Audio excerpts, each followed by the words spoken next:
Hello, hi third grade. It's Monday morning and I'm here. I'm going to read to you the next chapter in The Witches, and it is chapter 15, The Mouse-Burglar. My grandmother hustled me back into my own bedroom and out onto the balcony. "Are you ready?" she asked. "I'm going to put you in the sock now." "I hope I can manage this," I said. "I'm only a little mouse." "You'll manage," she said. "Good luck, my darling." She popped me into the sock and started lowering me over the balcony. I crouched inside the sock and held my breath. Through the stitches, I could see out quite clearly. Miles below me, the children playing on the beach were the size of beetles. The sock started swinging in the breeze. I looked up and saw my grandmother's head sticking out over the railings of the balcony above. "You're nearly there," she called out. "Here we go. Gently does it. You're down." I felt a slight bump. "In you go," my grandmother was shouting. "Hurry, hurry, hurry! Search the room." I jumped out of the sock and ran into the Grand High Witch's bedroom. There was the same musty smell about the place that I had noticed in the ballroom. It was the stench of witches. It reminded me of the smell inside the men's public lavatory at our local railway station.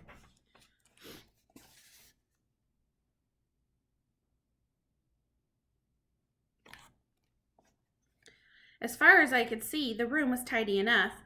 There was no sign anywhere that it was inhabited by anyone but an ordinary person. But then there wouldn't be, would there? No witch would be stupid enough to leave anything suspicious lying around for the hotel maid to see. Suddenly, I saw a frog jumping across the carpet and disappearing under the bed. I jumped myself. "Hurry up," came my grandmother's voice from somewhere high up outside. "Grab the stuff and get out." I started skittering around trying to search the room. This wasn't so easy. I couldn't, for example, open any of the drawers. I couldn't open the doors of the big wardrobe either. I stopped skittering about. I sat in the middle of the floor and had to think. If the Grand High Witch wanted to hide something top secret, where would she put it? Certainly not in an ordinary drawer. Not in the wardrobe either. It was too obvious. I jumped up on the bed to get a better view of the room. Hey, I thought, what about under the mattress? Very carefully, I lowered myself over the edge of the bed and wormed my way underneath the mattress. I had to push forward hard to make any headway.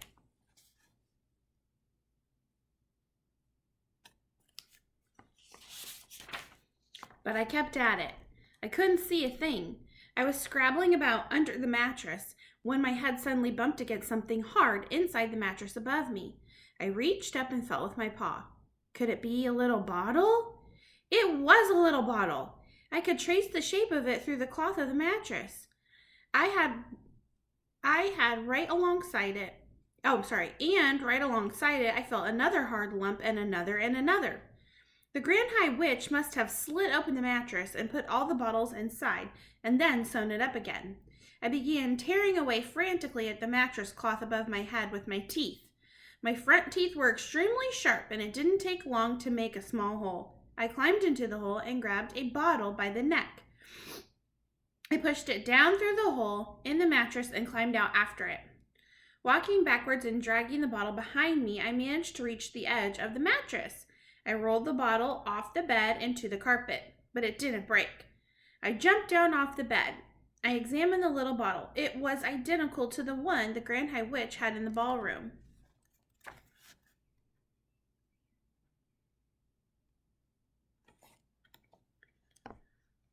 There was a label on this one. Formula 86, it said, delayed action mouse maker. Then it said, this bottle contains 500 doses. Eureka! I felt tremendously pleased with myself. 3 frogs came hopping out from under the bed. They crouched on the carpet staring at me with large black eyes. I stared back at them. Those huge eyes were the saddest things I had ever seen. It suddenly occurred to me that almost certainly once upon a time they had been children, those frogs, before the Grand High Witch had got hold of them. I stood there clutching the bottle and staring at the frogs. "Who are you?" I asked them. At that exact moment, I heard a key turning in the lock of the door, and the door burst open, and the Grand High Witch swept into the room. The frogs jumped underneath the bed again in one quick hop. I darted after them, still clutching the bottle, and I ran back against the wall and squeezed in behind one of the bedposts. I heard feet walking on the carpet. I peeped around the bedpost. The 3 frogs were clustered together under the middle of the bed. Frogs cannot hide like mice. They cannot run like mice either. All they can do, poor things, is hop about rather clumsily. Suddenly, the Grand High Witch's face came into view, peering under the bed. I popped my head back behind the bedpost. "So there you are, my little froggies," I heard her saying. "You can stay where you are until I go to bed tonight. Then I shall throw you out the window, and the seagulls can have you for supper."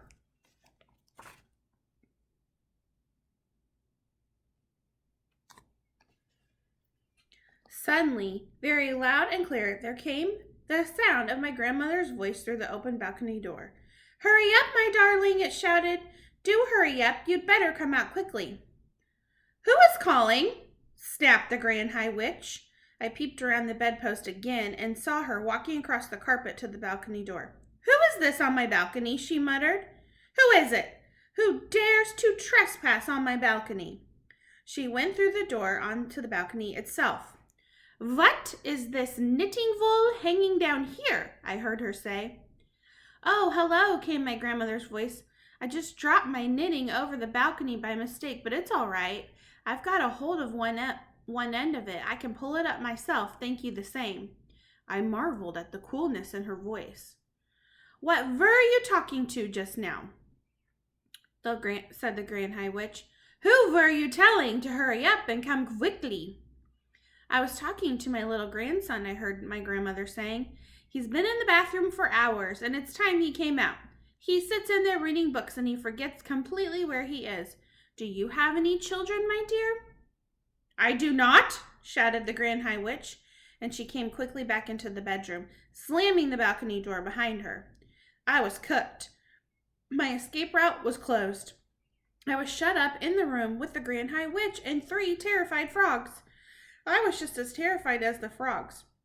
I was quite sure that if I was spotted, I would be caught and thrown out over the balcony for the seagulls. There came a knock on the bedroom door.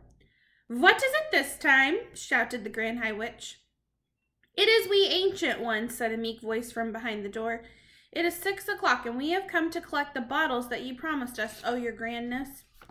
I saw her crossing the carpet towards the door. The door was opened, and then I saw a whole lot of feet and shoes beginning to enter the room. Honey, I'm doing my video right now. It's okay. We'll look for it, okay? You think you lost your earring outside? I'll help you find it, okay? I think it's in like that thing is made by Okay. The door was open, and then I saw a whole lot of feet and shoes beginning to enter the room. They were coming in slowly and hesitantly, as though the owners of those shoes were frightened of entering. Come in, snapped the Grand High Witch. "Do not stand out there dithering in the corridor. I don't have all night." I saw my chance. I jumped out from behind the bedpost and ran like lightning toward the open door. I jumped over several pairs of shoes and on the way, and in 3 seconds I was out in the corridor, still clutching the precious bottle to my chest. No one had seen me. There were no shouts of "Mouse, mouse!" All I could hear were the voices of the ancient witches burbling their silly sentences about "how kind your grandness is," and all the rest of it. I went scampering down the corridor to the stairs and up one flight. I went to the 5th floor and then along the corridor again until I came to the door of my own bedroom. Thank goodness there was no one in sight. Using the bottom of the little bottle, I began tapping on the door. Tap, tap, tap, tap. I went tap, tap, tap, tap, tap, tap. Would my grandmother hear me? I thought that she must. The bottle made quite a loud tap each time it struck. Tap, tap, tap, tap, tap, tap, just so long as nobody came along the corridor. But the door didn't open. I decided to take a risk. "Grandmama!" I shouted as loudly as possible. "Grandmama, it's me! Let me in!" I heard her feet coming across the carpet and the door opened. I went in like an arrow. "I've done it!" I cried, jumping up and down. "I've got it, Grandmama. Look, here it is. I've got a whole bottle of it." She closed the door. She bent down and picked me up and hugged me. "Oh, my darling," she cried. "Thank heavens you are safe." She took the little bottle from me and read the label aloud. "Formula 86 Delayed Action Mouse Makers," she read. This bottle contains 500 doses. You brilliant, darling boy. You are a wonder. You are a marvel. How on earth did you get out of her room? I nipped it out when the ancient witches were coming in, I told her. It was all a bit hairy, Grandmama. I wouldn't want to do it again. I saw her too, my grandmother said. I know you did, Grandmama. I heard you talking to each other. Didn't you think she was absolutely foul?